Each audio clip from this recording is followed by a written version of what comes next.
Hey guys, welcome back to another video.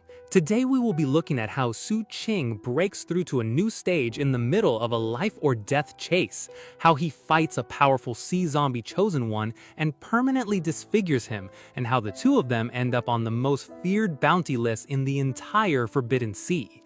Before we dive in, kindly smash that like button and subscribe so you don't miss future episodes. The episode begins with Su Qing undergoing a sudden breakthrough while still surrounded by enemies. Inside his body, 65 Dharma apertures spin open at once, and when his second light flame ignites, blinding light pours out of him. Combined with his first flame, the light makes his heavenly palaces glow even brighter, and the heat pouring off him is so intense that the ground around him twists and ripples. He no longer looks like someone with a volcano inside him, he looks like an entire continent has caught fire. The sea zombies chasing him are caught in the backlash. Several of them scream as the heat burns their eyes. Even the ones who were mostly healed start shaking, their own flames flickering as if they might go out from the pressure alone. Watching this, even the three-flame sea zombie leading the pursuit is shaken enough to slow down. This moment matters because of what it means for Su Qing's cultivation.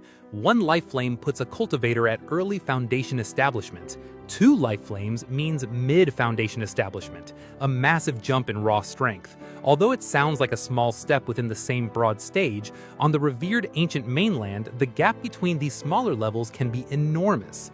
In the lower stage of qi condensation, differences between sub-levels barely matter. But in foundation establishment, someone who has not reached the profound radiant state can be killed almost effortlessly by someone who has.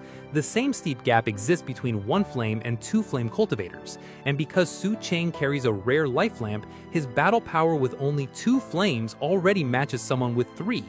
Add in the immense body-enhancing power of his Golden Crow assimilates Myrit Spirits technique, and his breakthrough turns him into a dominant force on the battlefield. Every pursuer freezes, even the 3-flame cultivator. Then Su Qing turns to face them, his eyes burning with killing intent, and charges. He moves so fast that the weaker 2-flame cultivators cannot even track him. The 3-flame sea zombie, seasoned and dangerous, feels a chill run through him and immediately burns through part of his own reserves to reach a heightened state just to see clearly what Su Qing is doing. What he sees unsettles him deeply. Su Qing is not coming for him first, he's going for the wounded sea zombies further back. In a blur of motion, Su Qing crashes into one sea zombie after another. He overwhelms several of them within seconds, gaining the upper hand against 5 in quick succession. He conjures a blade of flame and brings down another as he passes. Within moments, the ranks of his pursuers are broken apart and the survivors panic and scatter. At the same time, Su Qing's allies join the fight. His shadow companion drains the strength right out of one of the fleeing sea zombies, while his Golden Crow spirit shrieks through the air and chases down more of the survivors, wrapping around them like a chain of fire. Su Qing is not finished. He rushes straight at the 3-flame sea zombie, who has no time to dodge. In desperation, the sea zombie unleashes the full fury of his 92 Dharma apertures, pushing his own power past its limit for a burst of strength, and conjures a wall of skeletal arms to try and trap Su Qing. He also spits out a flying sword formed from his own blood and sends 4 illusionary copies of himself charging in from every direction, screaming for Su Qing's death. Su Qing does not slow down. He blasts the skeletal arms aside with fire, meets the flying sword head-on with his heavenly saber, and takes the fake copies apart one by one, punching through one, burning another with black flame, and grabbing the last one by the throat before it can strike him. That last copy interests him. Its dark, soul-suppressing power is unusual, and Su Qing studies it curiously even as he crushes it in his grip. Meanwhile, the real 3-flame sea zombie tries to flee, but stops in place, terror in his eyes. Then, in a chilling turn, he calmly walks towards Su Qing, kneels down, and sets his bag of holding on the ground. A moment later, he releases every one of his Dharma apertures at once, and the surge of raw energy tears through him until he collapses, gone. Su Qing's flame sweeps in and claims what remains of his power, while the Golden Crow and the Shadow both feed on the last of his strength. Even Su Qing's iron companion, hidden inside its weapon form, feels a growing sense of being left out of the action, and quietly resolves to find its own path to grow stronger the next chance it gets. With his enemies dealt with, Su Qing shoots toward the exit of the underground chamber, thinking about the captain, his reckless companion, who is somewhere out there drawing the fury of an even more dangerous gold core expert. It's thanks to that distraction that Su Qing managed to survive this fight at all. As he nears the exit, he sends his spirit companions ahead to scout, and what they find stuns him. Steeling himself, he presses forward anyway. The moment he steps outside, a calm voice greets him. Waiting for him is a young man in a golden imperial robe, seated on a massive crimson mushroom, radiating an aura far beyond anything Su Qing has felt from a sea zombie before. He introduces himself as Vastworld, the current Dao child of the sea zombies, and reveals that Su Qing's iron companion has already been captured. Vastworld mocks him, calling him disappointing, and demands his prized spirit weapon as a trophy. Su Qing says nothing back except a short, dismissive line, and then attacks without warning. He rushes through winds strong enough to uproot mountains and slams a flame-wrapped fist straight into Vastworld's chest.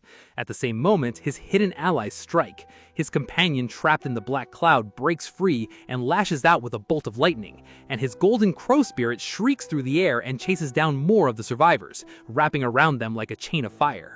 Vastworld barely survives a combined assault by summoning a small jade coffin that shields him, though the impact still sends him flying backward hard enough to crater the ground. Angry and humiliated, he climbs out and ignites his true power, one flame after another until all 4 of his life flames are blazing. He is a rare 4-flame chosen one, and now he is done holding back. The fight that follows is intense and fast. Vastworld conjures a churning black sea shaped like a devouring mouth, while Su Qing counters with a lake of Dharma Force drawn from all 65 of his apertures. Their attacks collide and cancel out, and then they clash directly, trading blows at a speed almost no observer could follow. Su Qing's spirit companions strike again and again from unexpected angles, and at one critical moment, his shadow manages to reach Vastworld's core and nearly snuffs out one of his life flames, forcing Vastworld to divert his focus just to keep himself alive. Sensing his chance, Su Qing goes all in. His golden crow spirit descends onto Vastworld's face, and Su Qing uses his forbidden technique to drain his opponent's life force while he is still standing. Vastworld cries out in pain as the right side of his face begins to warp and give way, his ear vanishing and his handsome features permanently ruined. It is only a desperate last defense from his jade coffin, along with a lucky strike from Su Qing's iron companion, that finally lets Vastworld break away and put some distance between them. Both fighters back off, but the difference is clear. Vastworld looks beaten and disheveled, while Su Qing is still composed. Su Qing knows better to underestimate what just happened. He is well aware of how strong Vastworld truly is, and understands that the only reason he came out ahead was because he struck first and refused to hold anything back. Knowing he cannot afford a drawn-out fight against Gold Core reinforcements on the way, Su Qing turns and flees at full speed, his companions racing beside him. Nearby sea zombies move to give chase or help Vastworld, but they collapse coughing blood, poison before they can take more than a few steps, a parting gift left behind during the earlier chaos. Angered and disfigured for good, Vastworld swears that he will not rest until he settles the score with Su Qing. In life, before he was ever turned into a sea zombie, Vastworld had been a chosen talent among his own people, someone who had never once known real humiliation.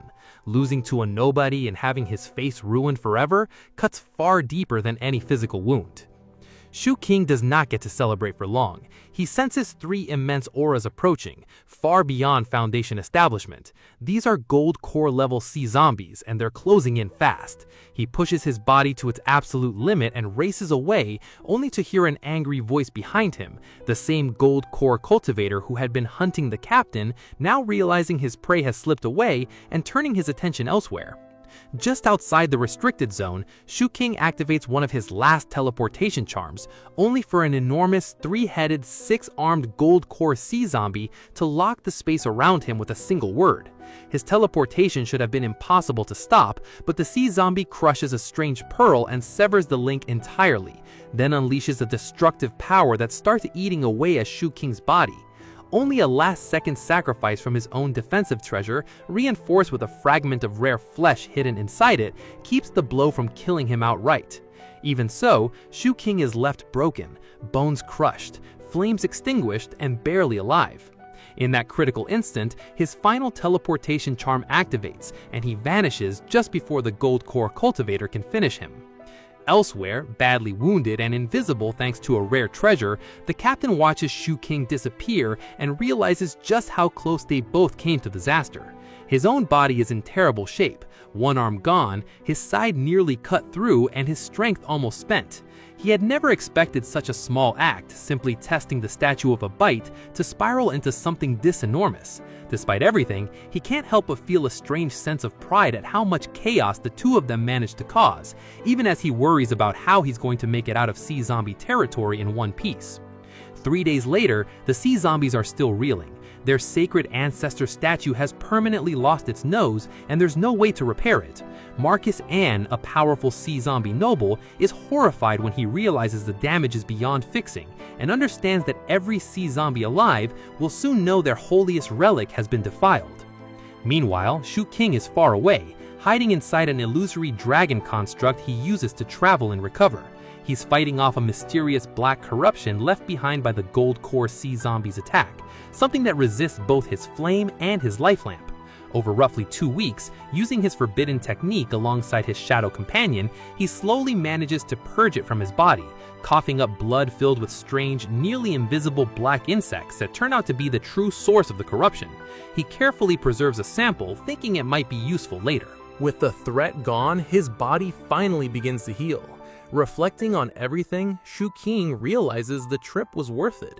He gained many new Dharma apertures, and he still has a strange trophy in his bag of holding, an enormous stone shape roughly 30 meters tall that turns out to be nothing less than the missing nose of the sea zombie's sacred statue.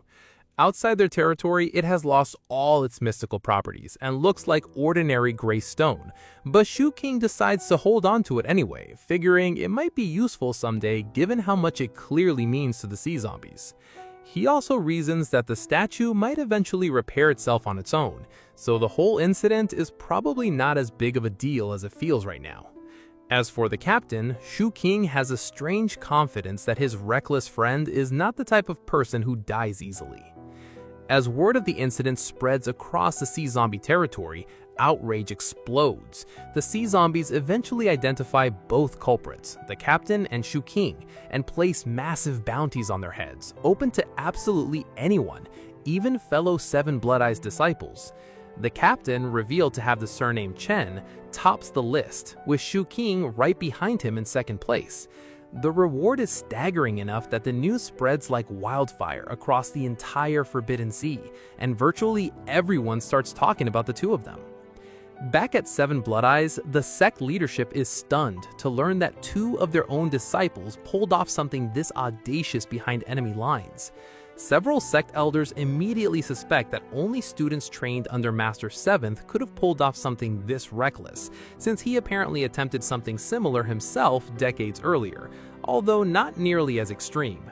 Master Seventh reacts with visible surprise when he hears the news, and something seems to click in his expression, though he keeps his thoughts to himself. The sect patriarch, meanwhile, is thrilled at the propaganda victory this hands them in the middle of the war, and publicly promises a generous reward once the 2 responsible disciples are found.